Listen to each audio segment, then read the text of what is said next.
Herkese salam. Davam edirik. Biologiya fənnindən Dövlət İmtahan Mərkəzinin təşkil etmiş olduğu ali məktəblərə qəbul imtahanlarının test sual nümunələrini izah elə. Bugün sizlərə təqdim edəcəyim izah 2025-ci tədris ilinin birinci cəhd imtahanının izahı olacaq. Gəlin ilk sualımızla başlayaq. Qıcı, qatır quyruq və planlanan oxşar cəhəti. Bu bitkilər ali sporlu bitkilərdir. Əsas kökə malik deyirlər. Ona görə bunlarda meyvə kök olmaz. Meyvə kök əsas kök və gövdənin aşağı hissəsinin birləşməsindən yaranır. Ona görə də meyvə kök götürə bilmərik. Yetkin forması gametofit nəsli olan yeganə mamurlardır. Qıcı, qatırıq, quyruğu və planlı isə yetkin fərdi sporofit nəsildir. Mikök sistemi. Mikök sistemi əsas kökə sahib bir bitki də ola bilər. Əsas kök varsa mikök sistemi var. Bu bitkilərin əlavə və yan kökləri var. Əsas kökü yoxdur deyə mikök sisteminə də sahib deyirlər. Lakin əlavə və yan kökləri var deyə əlavə və yan köklərdən ibarət olan saçalı kök sisteminə sahiblər. Toxumla deyil də sporla çoxalırlar, çünki bunlar ali sporlu bitkilərdir. Hansı canlılarda hüceyrə divarına rast gəlinər? Canlıların 4 aləmin içində hüceyrə divarı var. Bitki, bakteriya və göbələklərdə. Heyvanlarda xarici qılaf glikokalix adlanır və heyvanlarda hüceyrə divarı yoxdur. Liambliya və amöbdə rast gəlinməz. Parmeliya şibyədir. Şibyələr ya göbələk yosun, ya da göbələk siyanobakteriya birliyidir. Həm göbələyin, həm yosunun, həm də bakteriyanın hüceyrə divarı olduğu üçün parmeliyada biz hüceyrə divarına rast gələrik. Siyanobakteriya bakteriyadır. Burada hüceyrə divarı var. Plevrakokkurda yaşayan yosundur. Burada hüceyrə divarı var. Cavabımız olur 1, 3, 4. Sual 3. Ağac gövdəsinin quruluş sxemi üçün uyğunluğu müəyyən edin. Baxırıq gövdənin quruluş sxeminə bir qabığın deməli mantar qatıdır. Bu bizdə floema qatıdır, qabığın alt qatı. 2 ilə kombi göstərmişdir, 3 ilə isə oduncaq qatıdır. Bu isə özəyidir. Qeyri-üzv maddələri daşıyan borular, yəni su boruları, ksilema boruları haradadır? Oduncaqda. Ksilema boruları yerləşir oduncaqda. Gövdənin enli bölməsini təmin edən kombi qatıdır. Kombi 2 ilə işarə olunub. Qabıq və oduncağın hüceyrələrin yenilənməsini təmin edən yenə kombidir. Çünki kombi hesabına həm ili artım halqaları oduncaqda yaranır, həm də qabığın hüceyrələri yenilənir. İli halqaları yerləşir oduncaq qatında, mərciməklər yerləşir deməli mantar qatında. Ümumiyyətlə, örtük toxumasının dərici və mantar növü vardır. Cavan gövdə və yarpaqlarda dəricidir, üzərində ağacıqlar yerləşir. Yaşlı gövdə də mantardır, üzərində mərciməklər yerləşir. Ona görə 1-ə Y, 2-yə BC, 3-ə AD olaraq cavabımızı müəyyən etmiş oluruq. 1-ə Y, 2-yə BC, 3-ə AD cavabımız olur D variantı. Həzm sistemi yalnız bir dəliklə xarici mühitlə əlaqəli olanlar. Kimdəki anal dəlik var? Onlar xarici mühitlə 2 dəliklə əlaqələnir. Ağızla daxil olan qida anal dəlikdən çıxır. Lakin kimdəki anal dəlik yoxdur? Onlarda isə xarici mühitlə həzm sistemi bir dəliklə əlaqələnir və onların həzm olur 2 istiqamətlə. Ağızdan daxil olan qida yenidən dönüb ağızdan çıxmağa məcbur olduğu üçün 2 istiqamətlə həzm olur, bir dəliklə əlaqələnmiş olur. Ümumiyyətlə, anal dəlik ilk dəfə olaraq sapqurdlar tipinin nümayəndələrində yarandı. Sapqurdlarda var və sapqurdlardan belə deyək, sonra öyrəndiyimiz həlqəvi qurdlar olsun və digər tiplərin nümayəndələrində anal dəliyi əsasən mövcuddur.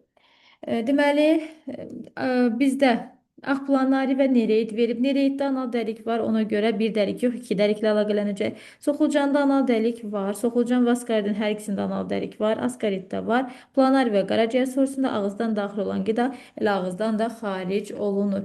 Bunlarda deməli həzm sistemi xarici mühitlə bir dəliklə əlaqələnir və 2 istiqamətli həzm mövcuddur. Ağızdan daxil olan qida qayıdıb yenidə ağızdan çıxmış olur deyə bu 2 istiqamətli həzm sayılır. Uyğunluğu müəyyən edin. Üzüm maddələri minerallaşdırıb canlı təbiətdən cansız təbiətə maddə daxil edən redusentlərdir. Fitoplanktonlar produsentlərə aiddir.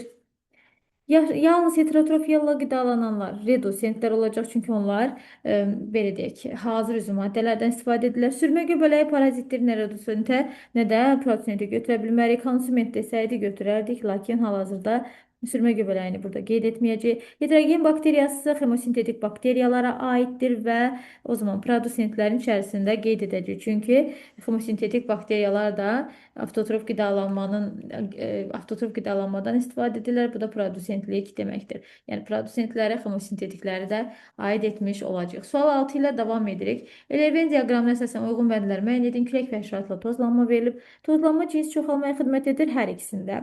Nektarlıq var, həşəratın həşəratı cəlb etmək üçün həşəratla tozlanan bitki nektara malik olur. Quru yüngül tozcuq varsa bu küləklə tozlanan bitkidir. İri əlvan çiçək varsa yeni həşəratı cəlb etmək üçündür. Tozlanma həm külək, həm həşəratla tozlanma çarpaz tozlanmadır. Görkəmsiz və ətirsiz çiçəkləri olan küləklə tozlanmadır. Çünki bunun dərdi həşəratı cəlb etmək deyil, daha yüngül olsun, daha rahat uça bilsin deyedir. Ona göre cevabımız olur 1'e 3 6, 2'ye 2 4, 3'e 1 5 C variantı. Davam edirik. Sual 7 ile. Eleven diaqramına əsasən uyğunluğu müəyyən edin. Bizə söyüdün yaşıl çiçəkləri verilib. Yaşıl çiçəkləri dişidir.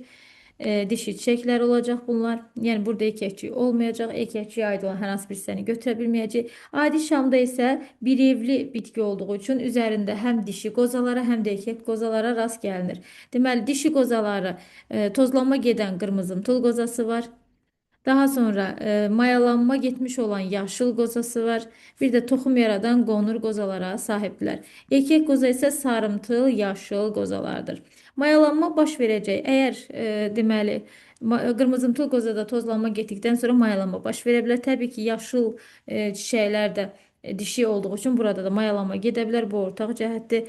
3 növ generativ orqana malikdir. Bu yaşlı çiçəkli söyüdə gedəcək çünki meyvə yaranır, toxum yaranır və çiçəyə malikdir. Çiçəyin yumurtalığından meyvə, yumurtacığından isə toxum yaranacaq. Yəni həm çiçək, həm meyvə, həm də toxuma sahib olacaq. Adi şam üzərində olan biz generativ orqanlardan qozanı görə bilərik, toxumu görə bilərik. Yəni əsasən orada toxumdur. Digər generativ orqanları görmədik. Meyvə yoxdur, çiçək yoxdur və toxum və qozaya rast gəlirik. Tozcu kisələri var. Bu deməli yaşıl çiçəkli söyüddə olmayacaq. Bu adi şama aiddir. Adi şamın sarımtıl yaşıl qozalarında biz tozcu kisələrini görə bilərik. Sonra tozlanma baş verir. Tozlanma hər ikisində gedə bilər. Adi şamın qırmızımtıl qozasında da tozlanma gedə bilər. Həmçinin yaşıl çiçəkli söyüddə də tozlanma gedə bilər. 3 növ vegetativ orqana malikdir. Bunların hər ikisi 3 növ vegetativ orqana malikdirlər. 1'ə B, 2'yə C, 3'ə A, D, Y olaraq cavabımızı müəyyən etmiş olaraq. Sual 8. Sxemdə verilmiş proseslərlə bağlı hansı mülahizə sağlam insan üçün yanlışdır? Deməli, zulalların birinci prosesdə zulalların amin turşusuna parçalanması həzm kanalında baş verə bilər. Bu doğrudur. Birinci proses katabolik prosesdir, yəni parçalanma reaksiyalarıdır. Bəli, katabolik prosesdir, doğru. Amin turşuların birləşərək zulal yaratması ribosomlarda baş verir, doğrudur. Plastik mübadiləyə aiddir, bəli, birləşmə reaksiyaları. İkinci plastik mübadilədir. Amin turşu kiçik molekullar birləşərək iri molekul əmələ gətirirsə, bu plastik mübadiləyə aiddir. Ona görə doğru fikirdir. Lakin birinci fikrimiz, yəni A variantındakı fikrimiz yanlışdır. Deməli, zulalların karbon qazı, su, azotlu birləşmələri parçalanması hüceyrə daxilində baş verə bilər. Bu, belə deyək, zulalların belə həzm kanalında parçalanmasını biz deyə bilərik. Bir də lizosomun təsiri ilə parçalanması mümkündür. Yəni bilavasitə ağız boşluğuna bu proses getməz. Ağız boşluğunda parçalanmaya məruz qalan karbohidratlardır. Ona görə yanlışdır A variantı. Sual 9 ilə davam edir. Mürəkkəb refleks qövsündə iştirak edən 3 müxtəlif növ neyron sinir impulsunu bir-birinə ötürür. Refleks qövsünün hansı hissəsində neyronlar arasında sinaps yaranır? Biz bilək ki, refleks qövsü 5 hissədən ibarətdir. X olur reseptor, Y hissi yol, Z mərkəz, M hərəki yol, N isə işçi orqandır.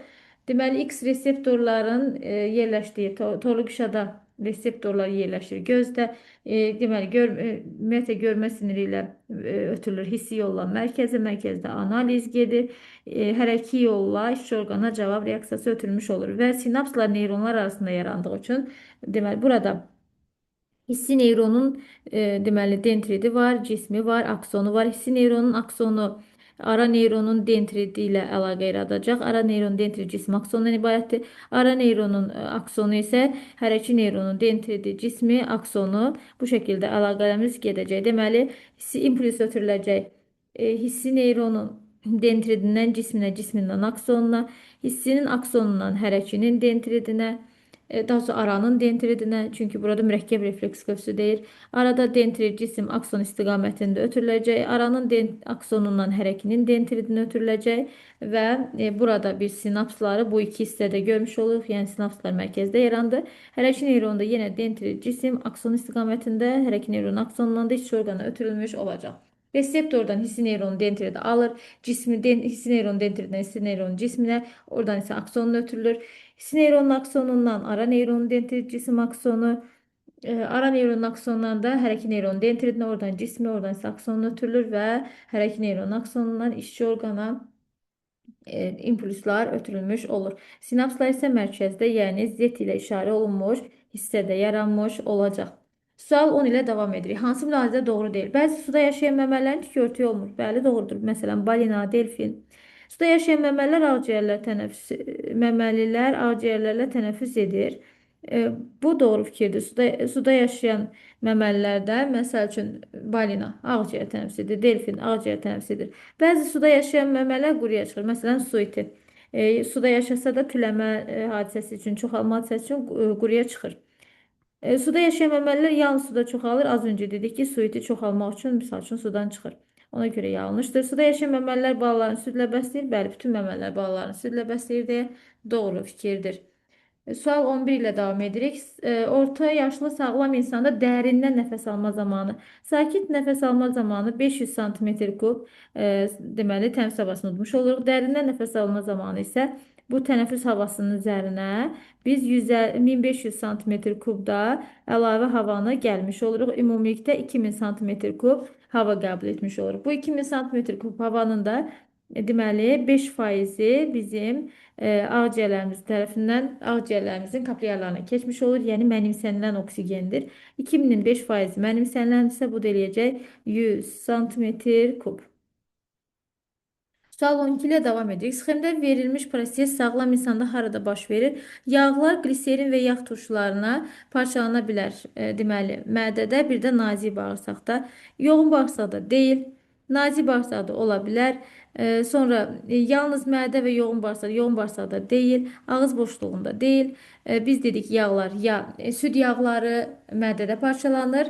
Digər yağlar, bitki yağları olsun, heyvani digər yağlar olsun, onlar nazik bağırsaqdadır. Əgər bizə desə yağlar yalnız mədədə parçalanır, yanlışdır. Amma nazik bağırsaq və mədə desəydi və ya təkcə mədə, nazik bağırsaq deyərsə də bunu doğru götürə bilərik. Burada yalnız yazdığı üçün bu ifadə yanlışdır. Nazik bağırsaq və mədədə yağların həzminə rast gəlindiyi üçün yalnız mədə yazması yanlışdır. Ona görə sual 13 ilə cavabımız oldu. B variantı. Davam edirik 13-cü sualımız ilə.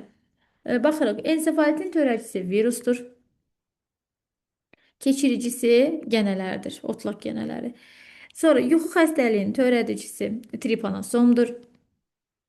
Keçiricisi isə sese milçəyidir. Taunun törədicisi bakteriyadır. Keçiricisi isə birələrdir. Deməli, hansı mülahizə yanlışdır? MK eyni aləmə aiddir. M bizdə tripanosomdur, heyvandır. K birədir, heyvandır. Doğrudur. Z və K. Z bizdə bakteriyadır. K bizdə birədir. Bunlar biri bakteriya, digəri heyvandır. Müxtəlif aləmlərə aiddir. Doğrudur. Y, NK eyni aləmə aiddir. Y gənədir. N sese milçəyidir. K birədir. Eyni aləmə aiddir. Bəli, hamısı heyvanlar aləmidir. M və Z müxtəlif aləmlərə aiddir. Tripanosom və bakteriya. Bəli, doğrudur. Müxtəlif aləmlərə aiddirlər. Bakteriya və heyvan. X deməli virusdur. M tripanosom heyvandır. Z isə bakteriyadır. Bunlar eyni yox, müxtəlif aləmlərə aiddirlər. Sual 14 ilə davam edirik. Sağlam qadının aybaşı siklin fazalarının uşaqlıq divarının vəziyyəti təsvir olunmuşdur. Doğru mülahizələri müəyyən edin. X bizdə aybaşı, Y aybaşdan sonraki, Z isə sarı cisim fazasıdır. Z sarı cisim fazasıdır. Bu doğru fikirdir. Z fazasında yumurta hüceyrə uşaqlıq borusunda ola bilər.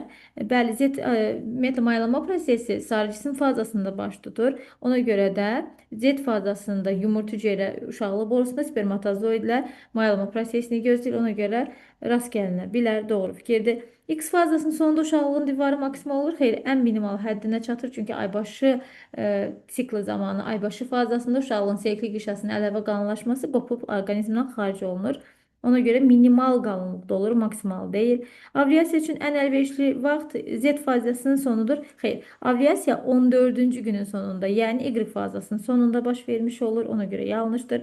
Y fazası 11 yaşlı qızda baş verə bilər. Bəli, doğrudur. Çünki qız uşaqları cinsi yetişkənliyə 10-12 yaşlarında çatır. Yəni menstrual sikl onların bədənində 10-12 yaşlarında başlayır. Eğer 10 yaşında başlayırsa tabii ki biz 11 yaşında da burada görebilir. Yani 10 yaşında da başlayabilir, 11'de de başlayabilir, 12'de de başlayabilir. Tabii ki 11 yaşlı kızda baş verebilir. Bu da doğru fikirdir. Cevabımız olur 1, 2, 5 B variantı. Sual 15. Nəsil şəcərəsində insanların qan qruplarının fenotipləri verilmiştir. Rəqəmlərlə işarə olunmuş hansı insanın qan qrupunu genotipini təyin etmək dəqiqliklə təyin etmək mümkün olmaz. Baxırıq, öncə mümkün genotipləri müəyyən edək. AB, A0 veya AA, A0 veya AA, BB veya B0 genotipində olacaq. Bura A0, yine A veya A0 olacaq. AB genotipi və BB veya B0 genotipində olacaq. Mümkün bütün genotipləri müəyyən etdik. İndi çıxdaşlarımıza başlaya bilərik. Yəni nəsil ağacını oxuyacaq. Baxırıq ki, 2 nömrəli üçüncü qan qruplu kişinin ikinci qan qrupu bir qadınla nikahından üçüncü qan qrupu bir oğlu dünyaya gəlmişdir. Bu o zaman mümkün ola bilər ki, aydın məsələ ki, bu 4 nömrəli oğlan BB ola bilməz. Nəyə görə? Çünki atasından bir dənə B'sini alacaq. Anasında isə ya A var ya A0 var. Anasından B almaq mümkün deyil. Ona görə bu BB ola bilməz. O zaman B0 genotipindədir. Əgər B0 genotipindədirsə bu sıfırı kimdən almışdır? Deməli anasından. Çünki atasından B alacaqsa anasından da sıfır alması lazımdır. Ona görə də anası A0, özü isə B0 genotipindədir. Və davam edirik nəsil şəcərəsini oxumağa. Baxırıq ki, 2 nömrəli kişinin AB qan qruplu qadınla nikahından ikinci qan qruplu, üçüncü qan qruplu övladları dünyaya gəlib. Baxırıq ki, 2 nömrəli kişidə AA da ola bilər, A0 da ola bilər. Bu ehtimalı indi çıxdaş edək. Əgər bu AB qan qruplu qadın ilə A qan qruplu, A fenotipli kişinin nikahından üçüncü və ikinci qan qruplu övladlar dünyaya gəlibsə, avtomatik bu kişidə sıfır geninin olması lazımdır. Eğer ikinci qan qruplu və üçüncü qan qruplu İkinci qan qrupu və dördüncü qan qrupu insanların nikahından üçüncü qan qruplu övlad dünyaya gəlibsə, mütləqdir ki, bu ananın B'si atanın sıfır geni ilə birləşmişdir ki, bizə üçüncü qan qruplu övlad dünyaya gəlmişdir. Ona görə bu övladda BB deyil, B0 genotipindədir və burada qalır bir dənə genotipini müəyyən edə biləcəyim, bilmədiyimiz birinci qan qruplu, daha sonra bir nömrəli işarə olunan ikinci qan qruplu qadın. Çünki bu qadının kimləsi evliliyi, onu dünyaya gətirdiyi övladlar və s. bilinmədiyi üçün tam olaraq genotipini müəyyən edə bilmədi. Valideynləri AB və A0'dır. Bunların nikahından AA, A0, AB və B0 genotipli uşaqlar dünyaya gələ biləcəyi üçün bu bir nömrəli fərdin genotipi AA və ya A0 ola bilər. Ona görə biz onun genotipini tam dəqiq deyə bilmədik. Sual 16 ilə davam edirik. Andatra məməlidir. Məməlilər üçün bizdən hansı orqanoidlərdə zülal biosintezi gedər deyir. Zülal biosintezi ribosomda gedir. Ribosom sitoplazmada sərbəst halda ola bilər. Dənəvər endoplazmatik şəbəkənin membranı üzərində ola bilər. Mitoxondrinin matriksində ola bilər. Xloroplastın stromasında ola bilər. Andatra deyirsə bu məməlidir. Xloroplast olmaz, xloroplast olmaz, xloroplast olmaz. Hamar yox, dənəvər endoplazmatik şəbəkədə zülal sintezi gedir. Hamar endoplazmatik şəbəkədə yağ karbohidrat sintezi olacaq. Ona görə yanlışdır. Ribosom və mitoxondri olaraq cavabımızı müəyyən edirik. Sual 17 ilə davam edirik. Verilən canlı üçün doğru mülahizələri müəyyən edin. Balıkların ürək boşluğunda bir növ yalnız venozqan olur. Bu doğru fikirdir. Uzun borlu sümükləri vardır. Xeyr, balıklarda borlu sümük yoxdur. Qarın aortasında venozqan axır. Ürəyində venozqandır və ürəyindən qanı çıxaran damar qarın aortasıdır. Orada da venozqan axacaq. Ürəyi, qulağcıq və mədəciklərin say nisbəti 1-in 2-yə yox, 1-in 1-ə nisbətdir. Bir qulağcıq, bir mədəcikdən ibarətdir. Xarici mayalanma mövcuddur. Bu sümüklü balıqdır. Kürü tökməklə çoxalır, xarici mayalanır. Onurğa sütunu 3 yox, 2 hissədən ibarətdir. Onurğa sütunu gövdə və quyruq fəqərələrindən təşkil olunmuşdur. Ona görə cavabımız olacaq 1, 3, 6. Sual 18 ilə davam edirik. Bağırsak boşluqlar tipinə aid canlılarda rast gəlinən şəkildəki hüceyrə haqqında verilən ifadələrdən hansı yanlışdır? Deməli, burada bizə dalayıcı hüceyrələr verilmişdir. Və dalayıcı hüceyrələr ibarətdir. Həssas tükçü və e, dalayıcı kap içərisində zəhərli deməli şirə olan dalayıcı kapsuladan ibarətdir. Dalayıcı sapdan və həssas tükçüdən ibarətdir. Bir nömrəli hissə həssas tükçüdür. Təhlükəni və ya şikarı hiss edir. İki isə dalayıcı sapdır, atılır. Deməli, yanlışdır deyir. Aralıq hüceyrələrdən əmələ bəli, bütün hüceyrələr aralıq hüceyrələrdən başlanğıc götürür. Mitoz yolla aralıq hüceyrədən əmələ gəlmişdir. Doğru fikirdir. Vəzli hüceyrələrlə eyni qatda yerləşə bilməz. Bəli, vəzli hüceyrələr daxili qatda, dalayıcı hüceyrə xarici qatdadır. Doğrudur. Bədənin hər iki qatında yerləşə bilməz. Bu yanlış fikirdir. Çünki xarici qatında yerləşmiş olur. Ektoderma qatının hüceyrələrdir. Dərə zərrə hüceyrələri ilə yanaşı yerləşir. Bəli, xarici qatda yanaşı yerləşirlər.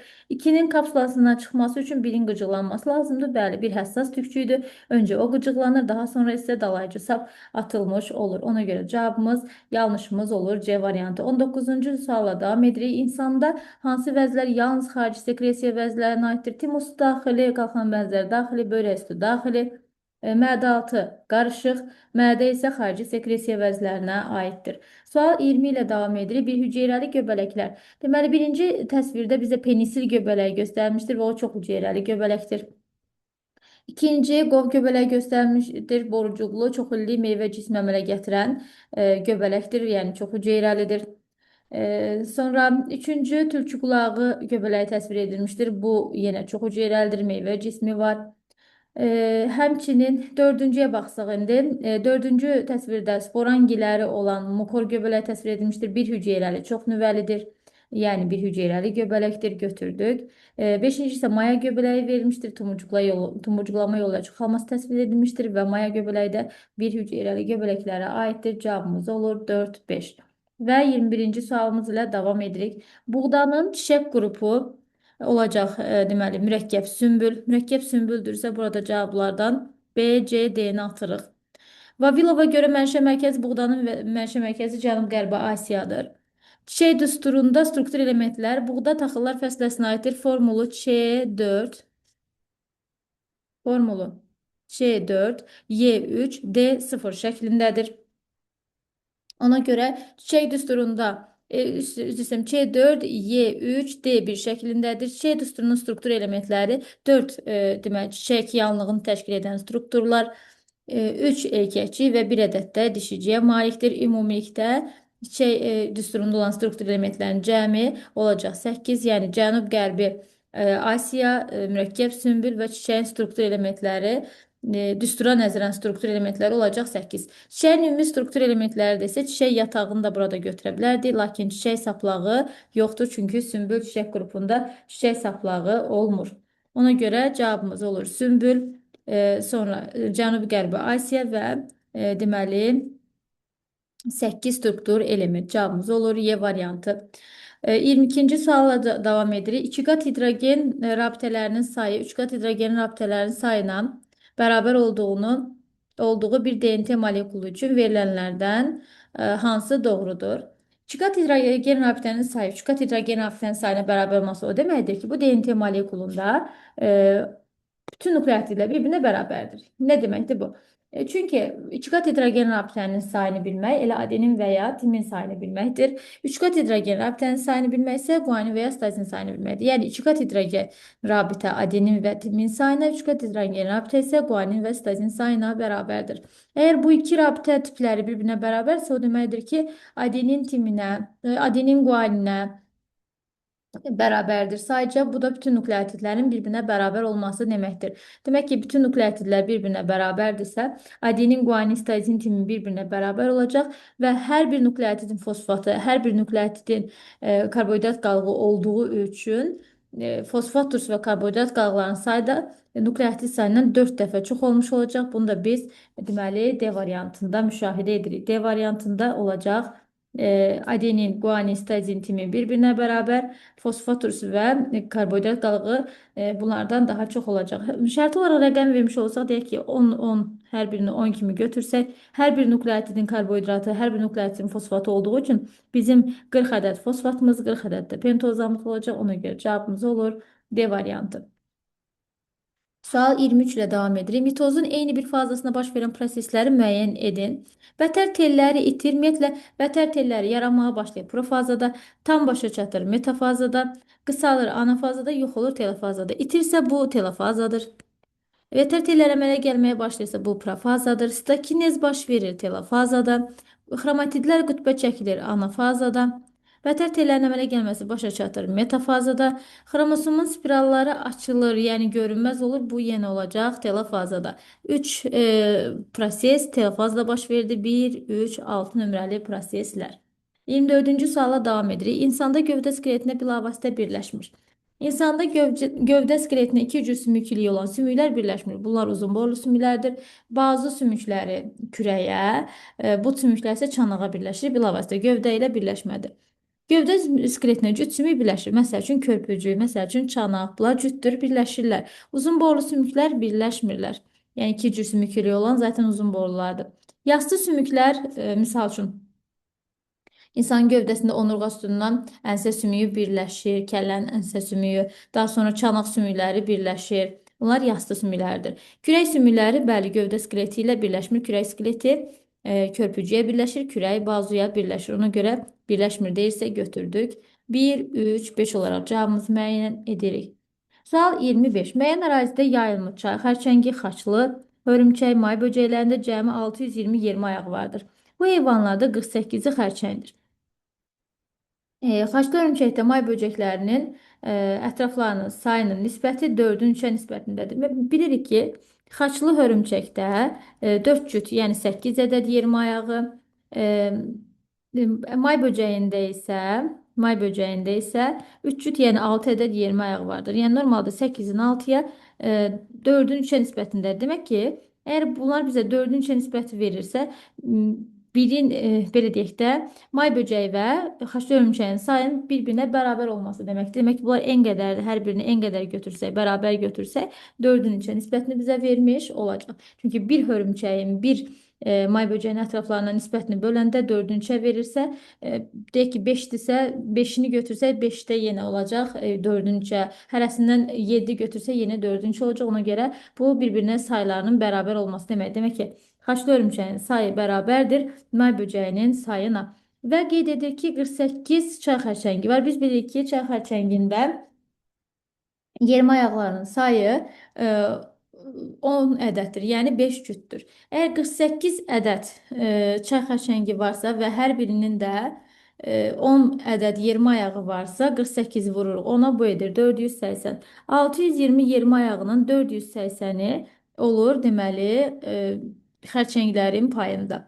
620-dən çıxırıq 480-ni, bu da bizə verir 140 yermə ayağı. Yerdə qalan 140 yermə ayağı isə qalacaq bizdə hörümçək və may böcəklərinin payına. Və burada qeyd edir ki, burada neçə xaçlı hörümçək vardır? Biz bildik ki, xaçlı hörümçək və may böcəklərinin sayı bir-birinə bərabərdir. Bu zaman bunların ayaq saylarını hesablasaq, 4n üzərinə gəlsin, 3n bərabərdir 140-a. 7n'imiz 140-a, n'imiz isə bərabər olacaq deməli 20-yə. Deməli biz nəyi tapırdıq? Xaçlı hörümçəyin sayını. Deməli biz dedik ki, xaçlı hörümçəyin sayını da n götürdük. May böcəyin sayını da n götürdük. Bunların sayı bir-birinə bərabərdir. Deməli 20 may böcəyi, 20 də xaçlı hörümçəyi vardır. Cavabımızı müəyyən edirik 20 olaraq. Sual 26 ilə davam edirik. İnsanda toyuq körlüğü toran işıqda görmə qabiliyyətinin pozulmasıdır. Çöpçülərin funksiyasının zəifləməsi ilə baş verir.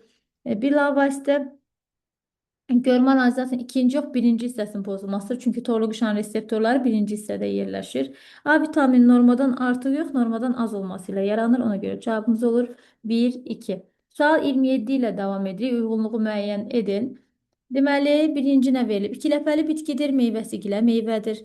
İkiləpəli bitkilərə buradan, deməli, bibər, quş əpbəyi və yabani turpa aiddir. Bunlardan da gilə meyvə olan bibəri götürə bilərik. Quşəbpəyi buynuz meyvə, yaban turp buynuz meyvədir. İki ləpəlidir, çiçəkləri altı ekyəkçilidir. Burada zambaqlar və xaçiçəklərin çiçəkləri altı ekyəkçiyə sahib olur. Əgər bizdə deyirsə ki, iki ləpəlidir, biz burada xaçiçəkləri götürəcəyik. Deməli olacaq Quşəbpəyi və yabani tur. C və Y-ni müəyyən edəcəyik 2-yə. 3-ə də gedəcək bizdə inci çiçəyi. Çünki meyvəsi gilə meyvədir. Çiçəklərində 6 ekyəkçi varsa bu zambaqlar fəsiləsinin nümayəndəsi olmalıdır. Amma dağ laləsini götürə bilmərik, çünki onun meyvəsi qutucuqdur. Gilə meyvə dediyi üçün inci çiçəyini müəyyən etmiş olaraq 1-ə A, 2-yə C, Y, 3-ə D olaraq cavabımızı müəyyən edirik. Və keçirik situasiyamıza. Həkim müayinəsinə gələn iki pasiyentin birinin 40 yaşı var, İskəndərin 40, Ayxanın 15 yaşı var. Müayinədən keçdikdən sonra məlum olur ki, İskəndərdə A-da, yəni podaqa xəstəliyi vardır. Ayxanda isə B-də, yəni skalyoz problemi vardır. Deməli, A podaqa, B skalyozdur. Podaqa, skalyoz. Daha sonra davam edirik. İskəndər və Ayxan problemləri qeyd etdi. Şəkildə B ilə göstərilən sümüklərin sınığı zamanı ilk olaraq necə yardım göstərilir? B onurğa sütununun sınığıdır və onurğa sütununun sınığı zamanı xəstəni üzü üstə uzatmaq lazımdır. Kəllənin sınığı ilə həmişə bu qarışdırılır. Bilir, kəllənin sınığı zamanı xəstəni yarım oturaq vəziyyətdə və belə deyək də başının arxasına yumşaq bir belə deyək, yastıq və s. cisim qoyaraq başını bir qədər dik saxlayacaq şəkildə kəllənin sınığında yardım göstərilir, amma arxası üstü uzadılır. Amma onurğa sınığı zamanı üz üstü uzatmaq lazımdır. Yaddan çıxardırsa belə uydurun ki, sınan onurğanın üstünü uzatmaq olmaz. Təbii ki, daha çox zədələnməsinə səbəb olar. Ona görə onurğanın sınığı zamanı onu üz üstə uzatmaq, hərəkətsizliyini təmin edib həkimə çatdırmaq lazımdır. Ona görə 1 oldu bizdə podaqa, 2 oldu skalyoz və 2 yardım qaydasında demiş olduq. Sual 29-la davam edirik. Deməli, A-da göstərilən problem, B-də göstərilən problem insan skeletinin hansı şöbəsinə aiddir? A-da göstərilən problem aşağı ətrafın deməli, sərbəst hissəsinə aiddir. B-də göstərilən problem isə gövdədə onurğa sütununa aiddir. Əsasən hansı sümüklərin birləşməsinin fəaliyyətini məhdudlaşdıra bilər? Hansı sümük birləşmələrin fəaliyyətini məhdudlaşdıra bilər? Deməli, A bizdə podaqradır. Podaqrada hərəkətli sümük birləşməsi oynaqda olduğu üçün hərəkətli sümük birləşməsinin fəaliyyəti məhdudlaşacaq. B isə skalyozdur və skalyoz onurğanın deməli, əsasən yarım hərəkətli sümük birləşmələrində bu əyrini, yarım hərəkətli, bir də yarım hərəkətli sümüklərində bu əyrini müşahidə edirik. Hərəkətini məhdudlaşdıra bilər deyirsə, burada yarım hərəkətli sümük birləşmələrini götürə bilərik. Daha sonra 30-a baxaq. Hansı pasiyentin mövcud sağlamlıq problemi olmasaydı sümük iliyi donor ola bilərdi? Burada hər iki pasiyent sümük iliyi donor ola bilər. Çünki sümük iliyi köçürülməsində yaş məhdudiyyəti yoxdur deyə. Onların sağlamlığında problem olmasaydı hər iki pasiyent deməli sümük iliyi köçürülməsində iştirak edə bilərdi.